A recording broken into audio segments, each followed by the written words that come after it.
Welcome into the DNVR Rockies podcast, brought to you by DraftKings Sportsbook. Well, now, when you use promo code DNVR, you can make your first deposit and get a risk-free bet up to $1,000 only with promo code DNVR and only at DraftKings Sportsbook. I am only Patrick Lyons. And I am Suzie Hunter. Patrick, we're recording this after Thursday's game, and I feel like we have been here for maybe 15 hours. It was a long one. It was a long one, is what I'm trying to say. It ended on the quicker side because we were on pace for a very long one. And we've got a long show. We've got so much to cover today besides the Rockies' 8-5 victory. They go to 41-49 on the season. 10-7 during this 17-game stretch against NL West opponents, one of the best divisions in all of baseball. 10-7 there.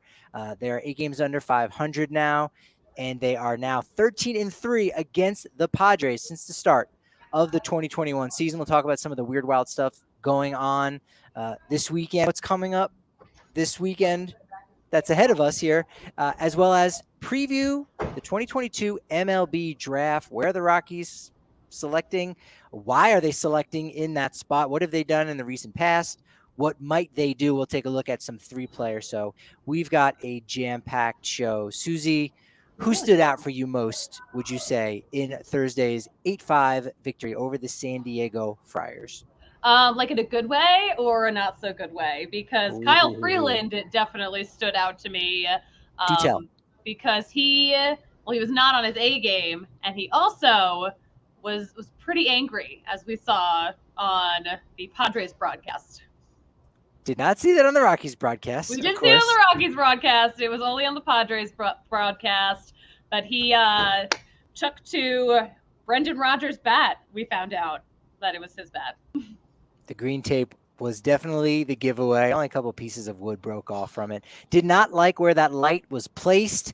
And when there is poor placement of lights, that is going to happen when you give up 3 runs in the 5th inning. All in all, Kyle Freeland's day, was not as good as what he had hoped. 4 innings pitched, started at the 5th, but could not record an out. 6 hits, 5 runs, 3 walks, 3 strikeouts. It wasn't what he had hoped. Leaves the game with the score tied, and actually the score wasn't tied there just yet, but winning or tying run was in scoring position, would eventually score, and for him, felt like he had really squandered an opportunity there for his team, felt he was inconsistent in the zone, gave up that home run to Trent Grisham, the only home run of the game, despite the fact there were 13 runs scored, only the 1 homer by Grisham, and Freeland none too pleased after his overall performance. Yeah, we know he's an intense guy. He puts a lot of pressure on himself for sure. He expects greatness out of himself. So, he was frustrated with himself. He was not happy. No, I imagine after the game at some point had to take off the purple belt and maybe put on an electrician's belt because we'll get that light figured out and fixed tomorrow at some point. 91 pitches, 56 strikes, 4 groundouts, 2 flyouts, gave up a 3-0 lead. Then it was a 5-2 lead that he ended up coughing up. The bullpen came in. Chassin gave up 1 hit, but was perfect. Otherwise, 2 innings pitched. Not bad for a guy that I want to say when they went out to Miami and Minnesota about 3-4 weeks ago, we weren't quite sure if he would be back in Colorado at that point because he had been struggling. And here it was really nice to see him be integral in this victory on Thursday afternoon. It really was so nice to see when we talked to him after the game too. I love seeing him happy. He's such a nice guy, and he's always got his son with him who always is decked out in a full little kid Rockies uniform. I love that. He is a great human being. But I also loved what he said about how he always feels the same, whether he hasn't pitched in a little bit, whether he's pitched 3 days in a row. He's like, I just always feel the same. I thought that was interesting. Yeah, it's important to have that consistency, no doubt, especially, given some of the circumstances that the Rockies can find themselves in this ballpark. That was kind of one of the questions. It was a very wild game, and maybe, just maybe, the Rockies have an advantage in this game of attrition, where you need to be not only mentally tough, which we know the Rockies are, and they're very resilient in this ballpark because they already know anything can happen. It's happened to them already. It's going to happen again. They're also going to do it to the opponent. But you also need to be physically tough enough to withstand it at altitude. And I believe it was Chastain who said San Diego does not like playing here. And the fact that, again, they are 13-3, or yes, the Rockies are 13-3 against the Padres here at Coors Field since the start of 2021, for a team that is incredibly talented, even on days in which their best players are not in the lineup. Padres are still one of the better teams in the National League. And for the Rockies to have their number, to own them in that way, dare I say, pwning the Padres, it's pretty cool. It's nice to see that. Very 2006 of you. Yeah, no, it certainly is. It's so great to see. I feel like it boosts morale to me. Do you feel that way?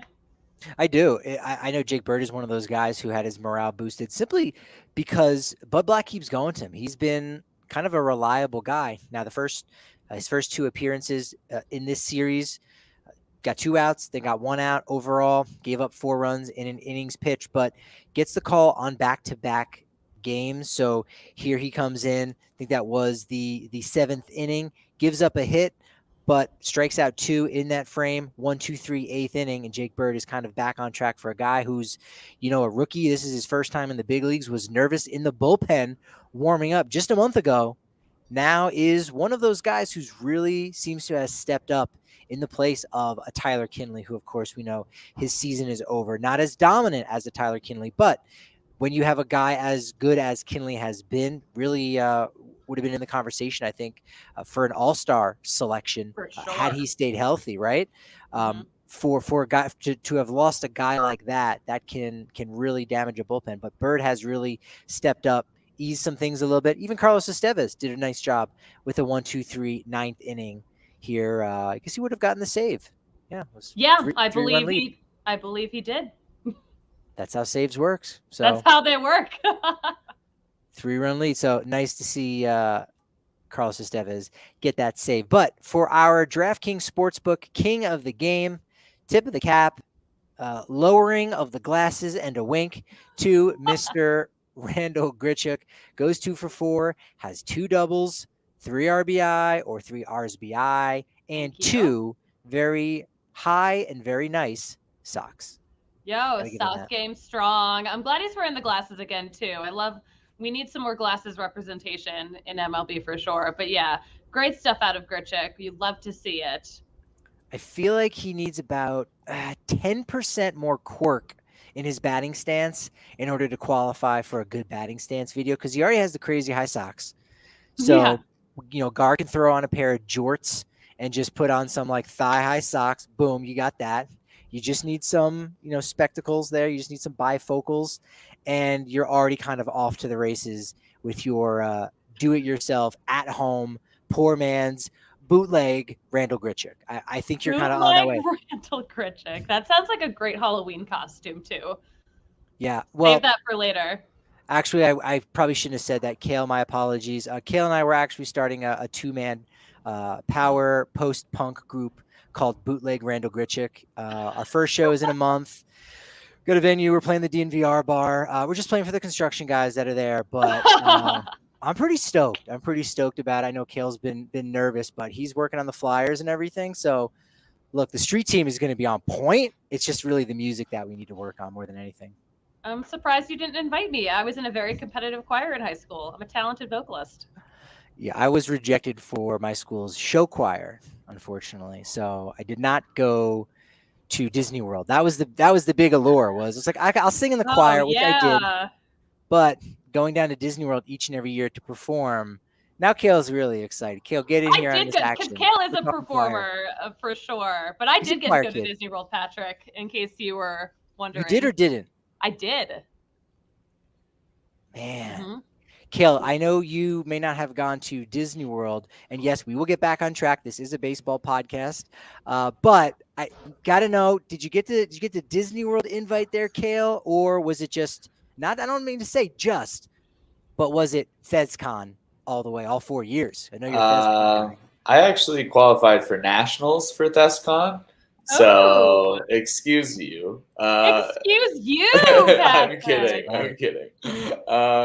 No, choir-wise, the coolest thing I got to do was go to All-State, but that was rad. That's fantastic. Actually, I would. Did your school ever perform here at Coors Field? Because we had a really good national anthem today. Of course, performed by Steph Holmbo, who's in some new thing that's going on that I saw an advertisement for. But shout out to Steph Holmbo. Major upgrade from all the children's choirs that we get here at Coors Field. Kale, were you ever one of those?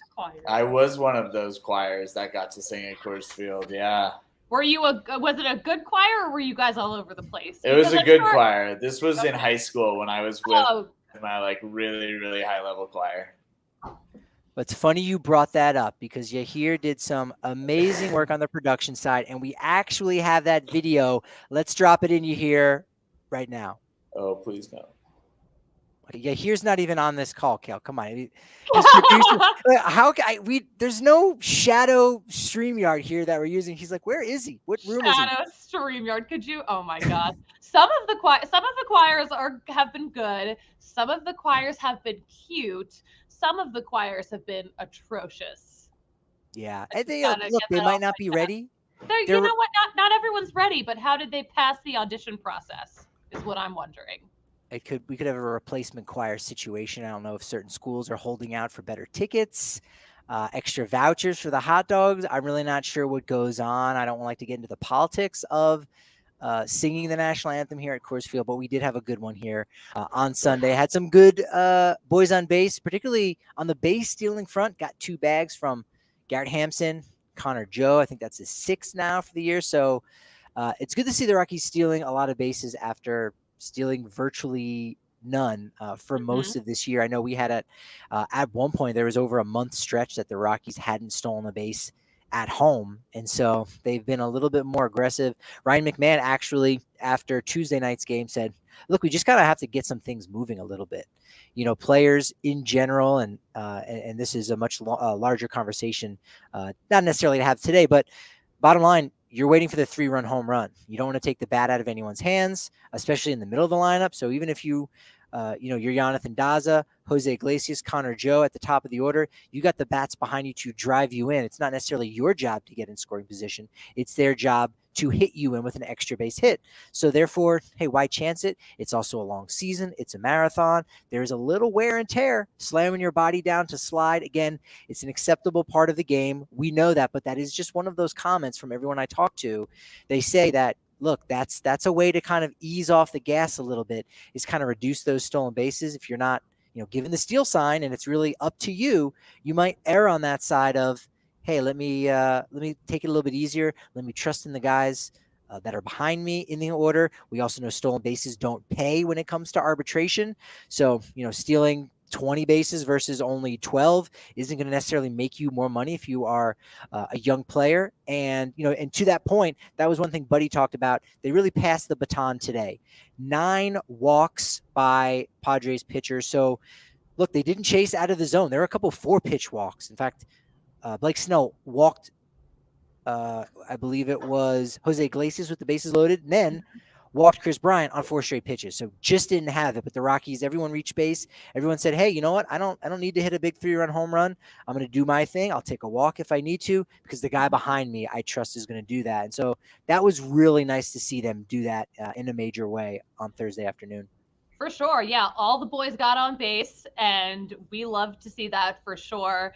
But yeah, I love the stolen base conversation too. Absolutely. And it's interesting. I mean, I guess when you think about it, that extra wear and tear, I'd never thought about it this way before, but that extra wear and tear, we know how hard it is to recover at altitude. So yeah, we got to conserve.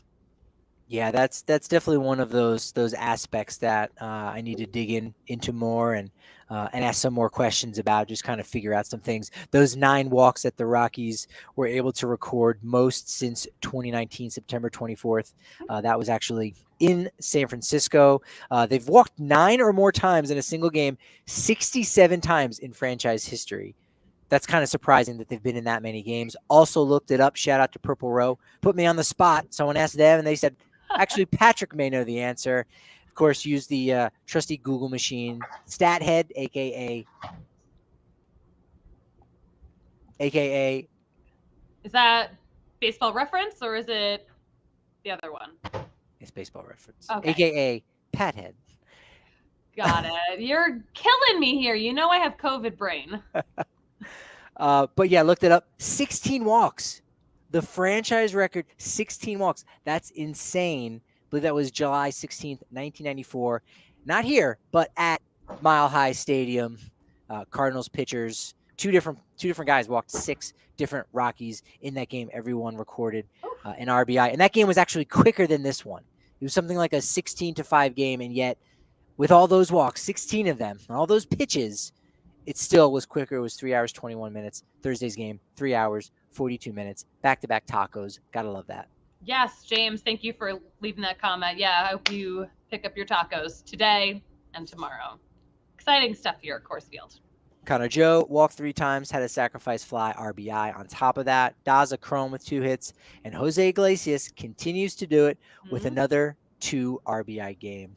Love what we're seeing out of that guy. He is that guy this week. He's on a tear the past couple of days. You know, he hit that 1,000th hit milestone. He had a career high 6 RBI yesterday, and then today another 2 RBI. Listen, he's so productive. He's been so clutch, and it's amazing. Hey, Bud Black mentioned something about Hampson starting to heat up and how he's been getting a lot of playing time. That was kind of something that I had suggested in an article earlier this week, that Montero would go back down so he could actually get some playing time. Maybe Hampson will stay in the outfield, or rather Hilliard will stay in the outfield after he got called up while Chris Bryant was gone on the paternity list, and Hampson would move to the infield. We're seeing that his defense has been really crisp all year long, so it just kind of made me think they might be trying to set the table a little bit for Hampson to get more comfortable on the infield, second base, a little at short, a little third base, because if they do trade Jose Iglesias, Ezequiel Tovar may not be ready just yet. He is going to be held out of the Futures game on Saturday. We'll talk more about that here in a little bit. So could be Trejo, Hampson kind of combination there at shortstop. So they're prime and Hampy there, I think, just a little bit. So that very well could make sense. And it makes all the sense in the world to become a member of the DNVR.com, especially since it's only 50 cents for your first month. And if you're already just enjoying the free podcast or a free show here on YouTube, the DNVR Sports channel, and you're ready to just go all in because you want access to that members-only Discord, you want a member-sized beer when we're back open on the corner of Colfax, New York, you want all that great Broncos, Nuggets, Avs coverage, CSU Rams, CU Buffs, you name it, all that and more. If you're ready to go all in for that, you do get a free shirt from DNVRlocker.com. And if you want to get some great and free advice, walk into any of 11 Denver metro area Lightshade locations. They are the experts when it comes to cannabis concentrates, top shelf flowers, edibles, and of course, super producer Kale's favorite, tinctures. Yes, they've got accessories and more, and the folks at Lightshade know all about that. They're going to point you in the right direction, whether you're new to the game or whether you're just looking for something new and a new product that they've tried themselves, because they are the best in the game. They know what they're doing, and right now you can actually get 25% off non-sale items with code DNVR. Shop online at lightshade.com for pickup, or really you should visit that Lightshade location near you, especially the one on 6th Ave, 8 minutes away from where the bar is located. That's their main hub. And they've got it all for you and then some. Very much like Evoca TV. Head to evoca.tv/DNVR. 0 hidden fees or contracts. We're talking $25 per month plus receiver. That is, unless you use code DNVR. That's going to knock down $10 per month your first 3 months. Go to evoca.tv/DNVR so you can get altitude sports. Yes, you can finally watch Nuggets and Avs in your very own home. You can get AT&T Sportsnet. Yes, you can get the Rockies in your very own home. And yes, you do get the DNVR Sports channel on Evoca TV. Head on over to evoca.tv/DNVR and use code DNVR for $10 off your first 3 months. Sounds good. Suzie, you still on the warmer side here up in the PNC Press Club? I am absolutely roasting in here right now. I've been roasting all day. I'm super dehydrated. I'm trying though. Oh, you have a fan? Where did you get that? Did I you brought it bring from that? home. Yes, after sweating up here the last couple shows. Pro tip: bring a little mini I fan. don't have a mini fan. I have AC at home. Why would I have a mini fan just lying around? Go on Amazon, make an order, and 3 minutes later, you will have a mini fan. Oh, I We guess know how so. Amazon works. They will. We they know will how it works, but I missed Prime Day. I'm like actually a little whiny right now. I'm trying not to be. That's okay. Look, we'll try to talk about some of the more funner, wilder things in general, as we mentioned with the massive amount of walks. It was tacos again on back-to-back games. Really love that. That was fantastic. And I know this weekend coming up, there's going to be a lot of excitement. Temperature still might be warm. It was 96 degrees for the first pitch here on Thursday afternoon, and it wasn't too bad in the first row. Kind of there was a lot of circulation. There's a big fan that's up there, not my little small guy there, but Corey, Jenny, I know you said it's kind of stagnant in the upper reaches there, in the upper deck, if you will. The upper deck of the press box. Also, I noticed that your side of the press box, because you've got some AC air coming in, drafting in from the cafeteria area, it is a little cooler on that right side of the press box as opposed to the left side of the press box. But yeah, we were suffering. Corey Sullivan was suffering more than anyone. he was not enjoying the heat. Yeah, that's a good point. There very much could be a circulation thing going on with that. It was kind of fine there in the cafeteria. And then late in the game, didn't get to refresh before the show, so we're really struggling here. Say a prayer for us. Send good vibes our way. Please send some good vibes in the comment section, because how else the are we going to see them? soda machine, seltzer machine ran out of ice. Yeah, Hashtag that was first world problems. It was very upsetting because I went back over there maybe like a dozen times to keep refilling my cup of water and getting some ice, and it melts pretty quickly, and then all of a sudden, 7th, 8th inning, whenever we tweeted it out, no more ice. So I'm suffering. I'm drinking room temperature iced tea right now. Oh my God. Hashtag say a prayer for Suzie. Please do.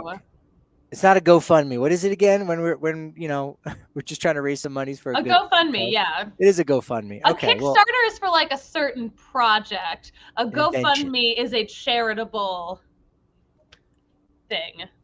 We need something that's kind of in the middle that helps fund, personal ice maker for you to bring on the road and a little mini fan. Something in the middle. Again, that's the new invention. That's the website that kind of checks off both of those boxes. Or just Venmo me. Just Venmo me some cash. Thanks. It's at the Suzie Hunter on all platforms. Thank you. Do you actually have that on your Twitter account? That exists, right? There's a little Venmo tag on some people's profile. Oh, is there really? Oh, I guess I could. Yeah. But you know what? Honestly, I have so many weird dudes that follow me. When I was doing my fundraiser last year for my road trip, my Boys and Girls Club fundraiser, I had dudes who were like, hey, if I send you extra money, will you send me pictures of yourself? And I was like, are you kidding me? So I would just assume that guys would Venmo me and be like, oh, but I want you to send me pictures. We're on freaking OnlyFans. I hate it here. What if they were courtroom sketches? What if you shared that instead? Do we know? That would possibly be hilarious. Can you do courtroom sketches, Patrick? Because I can't draw I can't draw to save my life. Thomas Harding's actually a very good sketch artist. He's of course in the middle of press conferences. He's working. He's doing Todd Helton from memory. A lot of hidden talents here up in the press box. We're not going to see some of our buddies in the press box this weekend, or at least on Friday. It's an Apple TV game. Yeah. I'm excited about that. But yeah, so it's an Apple TV game. And also, I feel like this upcoming weekend is the best weekend in terms of Rockies giveaways, because there is a giveaway every freaking day. And none of them is a bobblehead, too. So usually that'll tip the scales, but there's something good, I think, for just about everybody. Or it's a good gift where if you're not digging on it, you can give it away to someone that you know will like it. So keep your eyes peeled. Hunter Pence will be around. Katie Nolan, that whole crew. Hunter Pence, go to a local coffee shop in and around the ballpark. Loves coffee. I mean, he has his own coffee place, Coral Sword, down in Houston. So I'll be catching up with him. He had gone to every little owl in all of downtown Denver last month when they were there. So do you guys have plans to get coffee together? No, we haven't exchanged information to be total coffee pals. Maybe I will just run into him like I did Chad Kuhl, a couple of weeks ago, whatever it may be. He did have that complete game shutout after he saw me for coffee. Coincidence? I mean, there are no probably not. coincidences, Patrick. We know Probably that. not, because it was like a month later. But the Crocs and all that business, we've got that article up on the dnvr.com. That was definitely a fun one. And I told Garrett Hampson, I said, watch out, because Susie will be rating your Gibbets game. And he said, oh, that is a good idea. So at some point, we'll have to go around, look at all the different charms, all the different Gibbets that players have in their Crocs. We know Lucas Gilbert ordered 500 of them. So yeah, it'll be fun. I went around looking yesterday to see who had the best Gibbets. I keep wanting to call them giblets, like it's the innards of a turkey. But I started looking around. Like I looked at Sean Bouchard's Crocs, Brian Servan's Crocs, and they just have their numbers. They don't have anything interesting. So I'm like, guys, we gotta step it up. We gotta get more decorative. Now they're both rookies, so maybe you got to earn your. Oh, I see. Okay. Actually, this needs to be pitched to Gilly. We gotta let him know and say, wait a minute. You get to bestow a Gibbets on someone for a big play, a big game, like their Girl Scout badges. Like you get a home run Gibbet, you get a stolen base Gibbet, you get a stolen home run Gibbet. I like this. That's it. And really, it's just going to be like a bunch of random things. Like it's going to be a ghost and be like, all right, well, you stole second base. You're so speedy like a ghost. Like, you improvise a reason to make the Gibbets work. It's similar to like the University of Michigan. I think Ohio definitely does it with the Buckeyes, the little stickers on the football helmets. So that could be the way to go. So we'll see if Gilbert has to recollect all of the Crocs, de-Gibbets them, only to then go back and say, okay, now you need to earn the Gibbets. It may be too late. The dam maybe has already busted. I'm not sure. Patrick, it sounds like he might need to make another spreadsheet. Oh, that's what I'm talking about. I told you someone had made a spreadsheet, and now we can discuss it. Yes, Lucas Gilbert. I was so mad that I got scooped by my own coworker because I was talking to Kevin about it too, and I was like, oh my God, like I want to do this story. I want to do it tomorrow morning. And then I found out about this business and I was upset. So there will be other weird footwear and weird trends that go on. They don't have any home run celebrations. They had the glasses last year, some teams have done the football helmet, the suit jacket, all that. So that's going to come in the second half. That happened in 2019 when they fell out of contention. They were doing las cucarachas, the cockroaches. They were making the little gestures, with the antenna on their head. So there's still plenty of time for that next thing and figuring out, where it came from. But they're not giving away Gibbets at Coors Field. They are giving away a cross-body bag giveaway. Very trendy. They're giving that out on Friday. Saturday is a Mandalorian beverage wrap, and then a very cool decorated water bottle on Sunday. Water bottle. Can't. Bottle for beverage bottle. A water Sunday. Bottle. And Saturday's game is also 110 too. Keep that in mind. We're looking at Marquez versus Jose Quintana on Friday. Saturday, Jose Urania versus Mitch Keller. And then Sunday, to be determined on both ends, maybe Bryce Wilson for the Pirates. For the Rockies, you're thinking, well, it's Austin Gomber's day. But in talking with Buddy pregame before Thursday's contest, he did throw Senzatella's name in the ring there. Made a really good, successful rehab start on Tuesday in Sacramento with the Ice Topes. 5 innings pitch, only gave up 1 run. So could be either one of those guys on the final game before the All-Star break. And we've, got the All-Star weekend already starting up. Futures game on Saturday, a day early. Last year they had, it was the Futures game. Yeah. Then what was it? One Republic had a little mini concert. And then it was the Celebrity All-Star game. I remember because a good buddy of mine was there, I think with his aunt, and we caught up. And he's like, I got to get back. One Republic's about to go on. And I'm like, it was a busy day. I was here. I was there for the celebrity softball game, which was a lot of fun.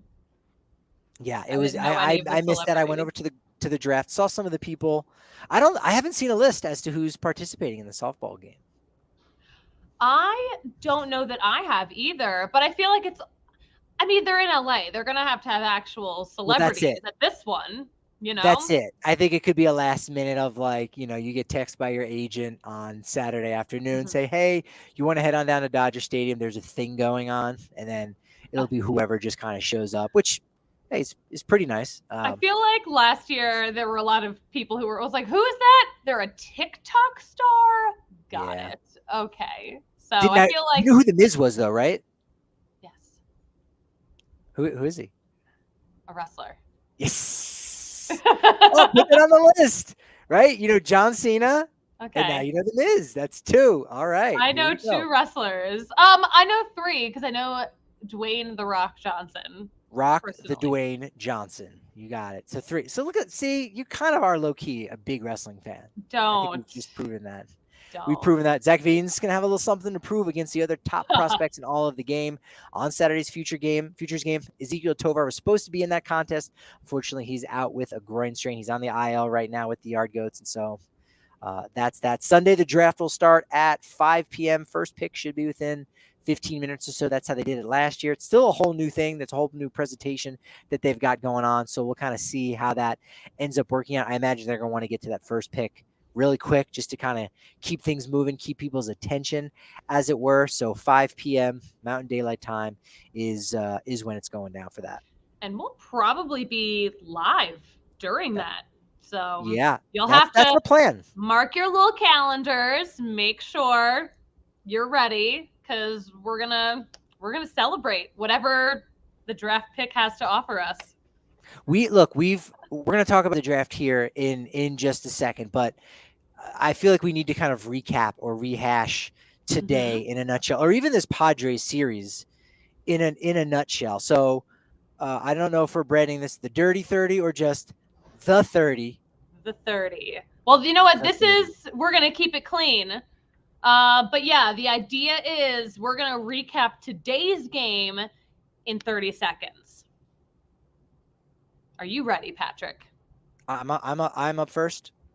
Do you want to be up first, or do you want me to be up first? Let's do it. Yes, and I'm going to have the best 30 seconds ever. Because I don't mind going first.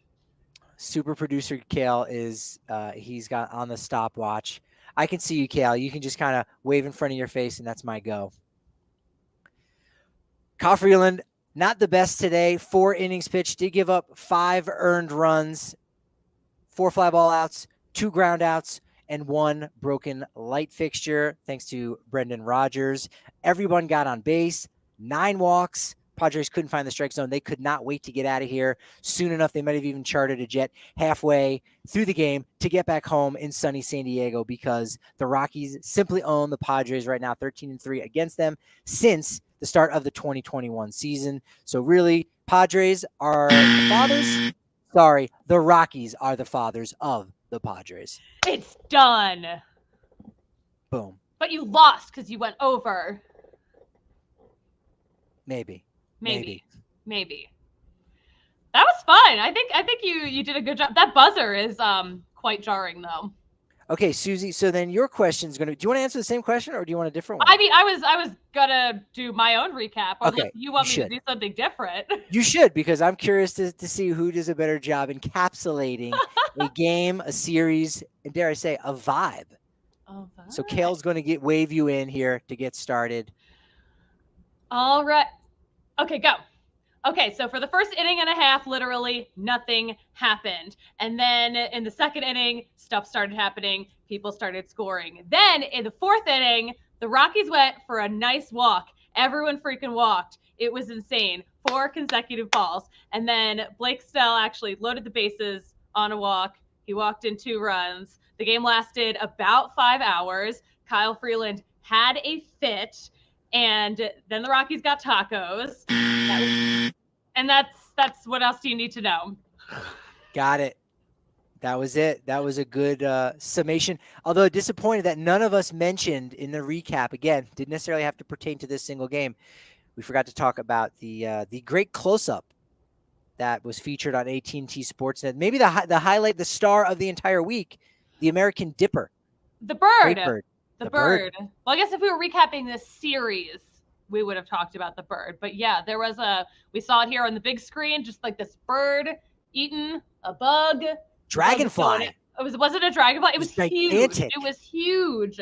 And then like the little burp at the end, so cute. Do birds burp, Patrick? No, but that is so humans we're great. So we cool off by perspiring. Are we great?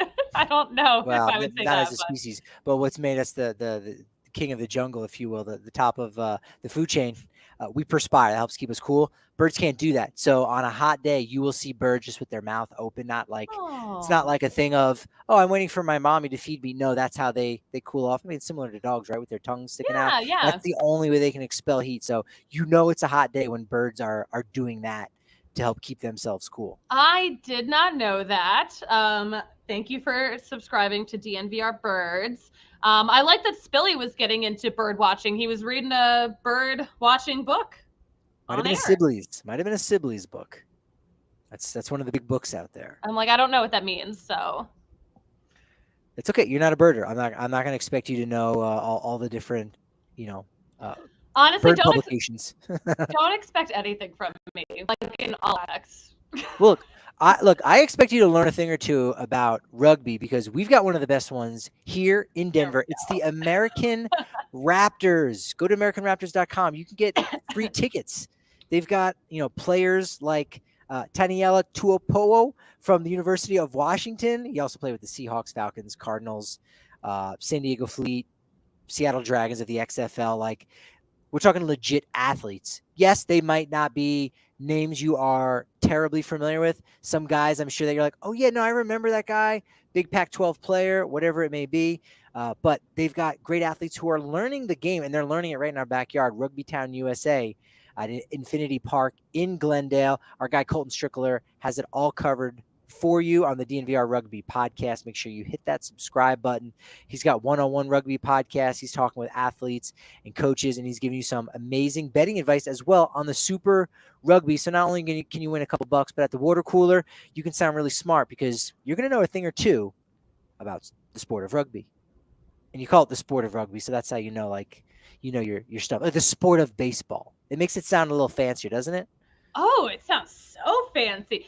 The sport of baseball sounds a little too fancy for some of the nonsense that we see day to day, but it is a little bit. It is a little bit. All right. Are we ready here to kick things off into MLB 2022 draft overload? We're ready to go. Rockies, they're not on the clock yet, but man, we're 3 days away from the 10th overall pick for the Colorado Rockies. Suzie, we know that with baseball, it takes so much longer for guys to make it to the majors. And so there's not that immediate pop of the NFL where, hey, I already know that guy, and I'm excited to see them go to this team or to play with this old teammate, whatever it may be. Basketball, very similar too, because I think you can project and say this guy's going to be dominant in a couple years with some more, meat on their bones, whatever it may be. Hockey and MLB, they're kind of in that similar vein, so to speak, where you may not be familiar with them. You may not see them right away, but, what's your take on this time of year as we approach the eve of the MLB draft? Listen, we know that baseball is not a game of instant gratification, and that carries into the draft. But the fun thing about the draft is it's so much fun to look towards the future and to imagine what could be. And this is the prime time to do it. Yeah, it's a lottery ticket. You could find a diamond in the rough. You can get something out of, picks that are in the 3rd, 4th, 5th round.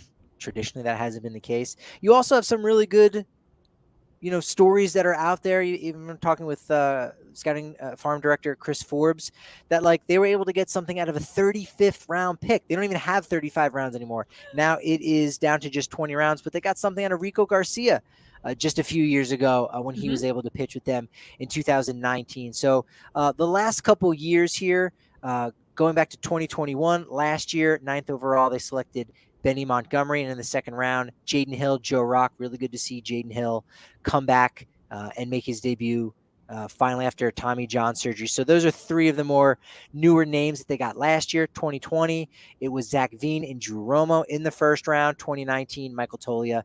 And then in the 1st round of 2018, their first pick was Ryan Rollison. Didn't really have a 1st round pick in 2017 because they signed Ian Desmond.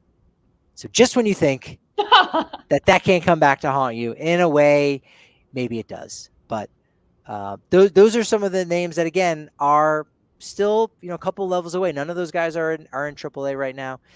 It's AA for Tolia. It's AA, of course, for guy like Ezekiel Tovar, but Tolia from that draft class, they're all AA or lower. Ryan Ralston right now is on the shelf, probably should be with the big league club. And then going back further, I don't know, Suzie, do you there's some names. I think Brendan Rodgers is the biggest name of the young guys that has made an impact where you're excited about their future. You can see them as a future all-star if you go back 4 years. But again, he was in 2015. There's about 4 years there, but from 2015 through 2018, 2019, where, again, they've had some players that we've seen here at Coors Field make their debut, but, they haven't had that same pop or that same impact just yet. Yeah, you mentioned Brendan Rodgers. So yeah, he was out of that 2015 draft class. And the excitement has just been following it, or definitely followed him through the minors, because I don't remember, for instance, Yard Goats fans getting more excited for a prospect arriving than Brendan Rodgers. And of course, I think the excitement now, Ezekiel Tovar has that level of excitement, maybe even more. But yeah, he was out of that 2015 draft class. Maybe some of the quickest turnaround that we've seen. So Ryan Feltner and Jake Bird are from that 2018 draft class, and they've already debuted. That's not that long ago, right? That's only 4 years ago. It's still 2022, right? Yeah, it's it's 3 seasons, right? 20. Well, and also too, there's no minor league season there, and so that's. I'm glad you brought that up, because you go back to 2018 and you're saying, well, Ryan Ralston has been hurt. It seems like he should have debuted in the last 2 years. I even thought that possibly in 2019 he would come up as a bullpen piece if they were in the hunt for one of those wild card spots. And so you kind of have to look back further than that. It does take a couple years to develop. Other teams have done a better job at their development and their draft and development, and have gotten something out of their guys. But you're right. You'd have to go back to that 2018 draft before you start. That's the soonest, right? That's the soonest that we've seen players debut. 2017, Lucas Gilbreth, Alan Trejo, Ryan Valade, Sean Bouchard, and Tommy Doyle, a name some people might have forgotten about. He did debut there late in 2020. 2016, Brian Servin, Ben Bowden, Colton Welker, those last two no longer with the organization. But Garrett Hampson, he was up in 2018, less than, or just a little bit more than 2 years in the minors. Boom, skyrockets to the major league based on his skill set. Kind of was major league ready really early on coming out of Long Beach State. Yeah, for sure. And yeah, that year that he debuted, he started that season at AA in Hartford. So he moved fast. He moved very fast. Yeah, the Rockies have been a little bit more aggressive with their guys. They've been drafting Joe Rock, a player who we just mentioned was selected late in the second round of 2021 MLB draft. He skipped over low A, so he's already being challenged and given that opportunity to maybe debut a little bit sooner than normal. You don't necessarily need to go to low A, high A, double A, triple A for 4 years. You don't need a year in all of those. You can go quicker than that. And so I like that the Rockies have been a little bit more aggressive with their promotion. Now, how the draft works, it's different than the others. The higher your pick is, the better player you could get. But it's not quite the same thing where who's the best player, that's who's definitely going first. Who's the second best player? I think we know who it is. That second best player is going second. What happens is you get a bonus pool money. Each slot, each pick comes with a certain dollar amount, and teams can get very creative with that. So a team like the Arizona Diamondbacks, actually I've even heard the Orioles with their first overall pick somewhat linked to a guy like Jackson Holliday. Now, Jackson Holliday, son of Matt Holliday, will be a top 5 pick, no doubt about it. But is he the best overall player? Maybe not. Orioles could go ahead and talk with somebody like him, or maybe even somebody that's just outside of the top 4, like a guy like Cam Collier, who I absolutely love and was hoping would be available to the Rockies at 10, but he started to shoot up draft boards. They could talk to Cam Collier and say, well, they're not going to say, hey, you're not the best player overall, but they're going to say, look, we'll take you first. And that has a lot of value, obviously, and a lot of marketability going forward for you. It's a great honor, but we're not going to give you this entire slot value. We're going to give you a little bit less than that, or maybe a lot less than it. And now they've got an extra $1.5 million that they can use later on to give to a kid who wants to be taken early in the first round and is playing hardball, and teams just say, you know what, we don't want to deal with that. The Orioles now at that extra money can go and get another really good player, either in the competitive balance A round or in the beginning of the second round. So you can there are teams out there who look at their draft board and say, these are the top 15 or 20 players in the game that are available for this year's draft. We can get 2 of those, even though we only have 2 of the top 30 or 40 picks. We can get 2 players inside the top 15 because of that flexibility. We might not get the best player, but if we get someone who's a little bit lower down on the list, we can offer him less money. Now we can take that savings and go elsewhere. So you really can be creative if you are of a creative mindset. So it really flips things on the head to say, hey, did you get the best player? It's really, did you get the best situation for your team and your draft board? Mm-hmm.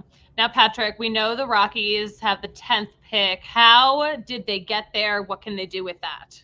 So, of course, as we had talked about in our pregame, we know that for this year, it's really just based on reverse standing. So the worse you are, the better the pick you're going to get. Next year, of course, that's going to change. There's going to be a lottery system that was all part of the new CBA, but this year's draft is predicated on the previous CBA. That being said, they've got the 10th pick because they had the 10th worst record last year. But the reason I know you're asking is because they probably could have had a much better pick. Now, how?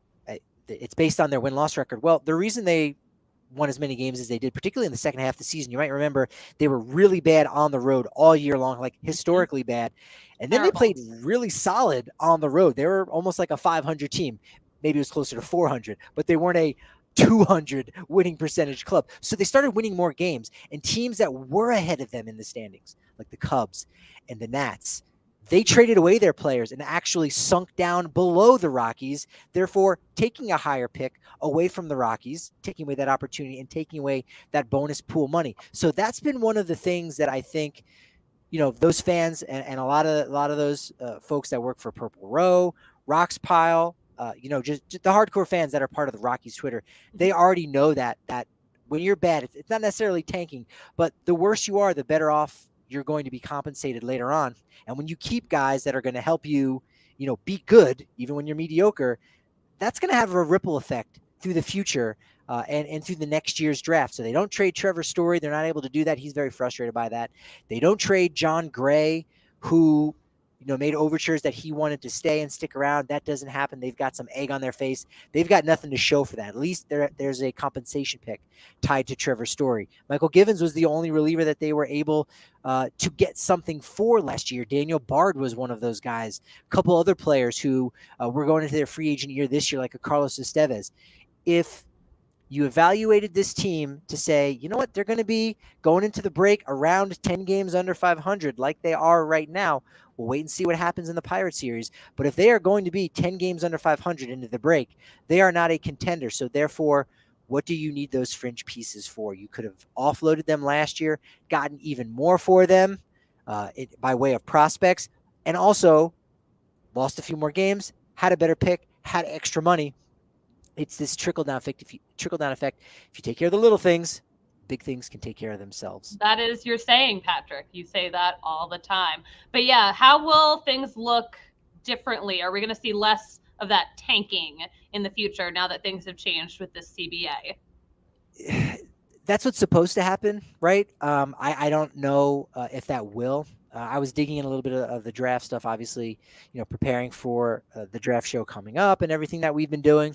And it does seem like there are some good methods to preventing it. But at the same time, I think teams would just rather say, we want to focus our window of contention in and around the same time. So, it can be a crapshoot. That's the other thing, too. With tanking, you say, well, it's a crapshoot. Riley Pint, 4th overall, current yard goat. You haven't gotten anything out of him, so that can happen. We also know you could have a 3rd-round pick.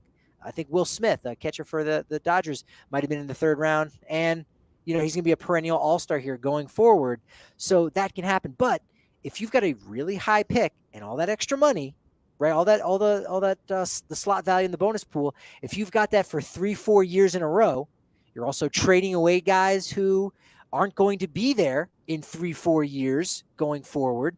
Now you're building your farm system. You're building that prospect pool. Now you're saying, okay, all eyes are pointed towards this year. All eyes are pointed towards 2026 or 2027. Look at the Orioles now. They're over 500. They're competing there in the AL East. It doesn't always work, but when you have a plan where you go all out on the tanking, it has to be all out. You can't just do it for 1 year or two. It's got to be 3, 4, maybe even 5 years. It does end up working. So I don't know if it will curtail it a ton. I think it will a little bit, but you'll have those teams that say, look, we just can't contend and we can't rebuild on the fly. So we need to break it all down before we rebuild it. So I think we'll have less teams doing that to ultimately to answer your question. Now, instead of looking forward years from now, should we look forward to a couple days from now? Who could the Rockies potentially be looking at with that 10th draft pick or that, number 10 pick? Top 5 guys that are going to go before them that they should not be able to sniff at all because they're going to get taken in no particular order. Drew Jones, son of Andrew Jones. Jackson Holliday, son of Matt Holliday. Tamar Johnson. Elijah Green, son of former Steelers tight end and Pro Bowler Eric Green. And Cam Collier, son of former 4th outfielder Lou Collier, who I absolutely love. I don't think he's going to be available. He's the Zach Veen of this draft where something could happen and maybe, just maybe he falls to the Rockies and I would be ecstatic. Kid is 17 years old, playing incredibly well in junior college, doing the Bryce Harper thing. 17, youngest kid in the entire draft. Love Cam Collier. But the 3 guys that I think have been tied to them most, Jacob Berry, Jace Young, and Gavin Cross. Now, the guy that I am maybe least keen on is Gavin Cross out of Virginia Tech. And that's, it's not necessarily have anything to do with the fact that he's an outfielder, and the Rockies right now are very flush with outfielders. These things will sort themselves out. So sure, you don't want all of your, prospect capital into the same position. We saw that at first base with Michael Tolia, as well as Grant Levine, Elihuris Montero, and Cole Milker to a degree. But you don't want all of that in there. Now, Gavin Cross, he can hit. He's more power than hit, real easy power. He's got a great physical presence. Doesn't have too many weaknesses. I think he's going to be more of a corner outfielder. Did spend some time in center field with the Hokies there. Will chase out of the zone, mashes the fastball, not as much on the off-speed pitches. That would probably be my biggest concern, is that, ability to go outside the zone. Maybe he improves that. He actually did from last season to this with Virginia Tech. So maybe he can continue that going forward. But, ultimately considering they have got a ton of outfielders, and I don't see his upside maybe being as high as some of the other ones. I'm going to put him 3rd on the depth chart, but he is still 3rd on that depth chart. Yeah, he's still on the chart. Are you a little more keen on Jace Young? I am. I could very much see him having the edge over a guy like Jacob Berry, who doesn't necessarily have a true position. But Jace Young is an up-the-middle guy. Again, if we're talking about, where the Rockies' assets are right now, they don't have a ton of guys up the middle. Juan Brito at second base. Of course, Ezequiel Tovar is the guy at shortstop, Adael Amador. But they've got so many more outfielders, right? Jace Young's got a premium bat from left field. He's got a baseball pedigree. His brother, Josh Young, was selected, I believe, 9th overall in 2019 by the Texas Rangers. He's a top 100 prospect. He's got power to all fields. Love his baseball IQ. That's really helped him out on the defensive side. He's okay. I don't know that there's an opportunity maybe for him to move over to third base. I think he's going to be a true second baseman. Yes, the Rockies have Brendan Rodgers, but even though Young may move through the minors very quickly, I still think you don't have to worry about, hey, we've got Jace Young coming up. What are we going to do with Brendan Rodgers? Maybe Rodgers moves over to third base. There are definitely possibilities with that kind of getting sorted out. So love the pedigree out of Jace Young and being a middle infielder. So he would make Rockies fans, I think, pretty happy. And he's most frequently been a guy attached to the Rockies with that 10th overall pick. Oh, yeah, for sure. I do like that his brother, who is named Josh, they kept with the J theme. I know we've talked about the K theme with Chris Bryant. We're jeeping up with the Jardashians here with the Young family. Jerry Jice. All right, Patrick. Now, speaking of Jays, how are you feeling about Jacob Berry out of LSU? So literally, the only knock on this guy is that he may not have a true position. He's a guy that played third base played a little for outfield for LSU, but I mean, the guy's just got a huge hit tool. If you're familiar with Chicago White Sox prospects, he's probably very similar to a guy like Andrew Vaughn. And, he doesn't necessarily have a true position right now. He can play a little bit of first base, but ultimately doesn't have a spot on the diamond. That's a concern. But with the DH now in the National League, I think that's really huge. Can just hit. Another guy with really good IQ and can mash. Switch hitter, hits a little bit better from the left side. That's the one you want because you mostly face right-handed pitching. So I think Jacob Berry is a better baseball player overall. And so if he's available, it's hard. It's really going to, I think it's going to be between Jacob Berry and Jace Young if those guys are available. And if my guy, Cam Collier, isn't available, Gavin Cross, Jace Young, Jacob Berry, I think those are the three guys that are most likely going to be available for the Rockies with the 10th overall pick in Sunday's 2022 MLB Draft. Patrick, thank you for breaking all of these down. I will light some candles for your guy Cam, a little candle circle. We'll see. Maybe Lightning will strike 2 out of 3 years, and they'll get the 2022 version, so to speak, of Zach Veen. We can talk more about this on the members-only Discord if you are a member to the DNVR. Not only 50 cents for your first month, and I will, in text form, break down the top 200 prospects. No, I'm not going to exactly do that. But if you do have questions, of course, you can reach out to me there in the members-only Discord, or even in our DMs here on Twitter. We're at DNVR_Rockies, and I am at Patrick D. Lyons on Twitter. I am at the Suzie Hunter on all platforms. And look, we've got a lot of momentum here going into the weekend, going into our draft show, so to speak. We'll be live. We'll break it down. We'll get the immediate reaction. Maybe I will be doing backflips in the PNC Club because Cam Collier is a Colorado Rocky. I'm kind of hyping myself up for that right now. I really am. You're so hype right now, Patrick. I love it. It could happen. It might be able to happen. I don't know. I'm really excited. But you know what they say about momentum? It's only as good as your next show. So we'll talk to you then.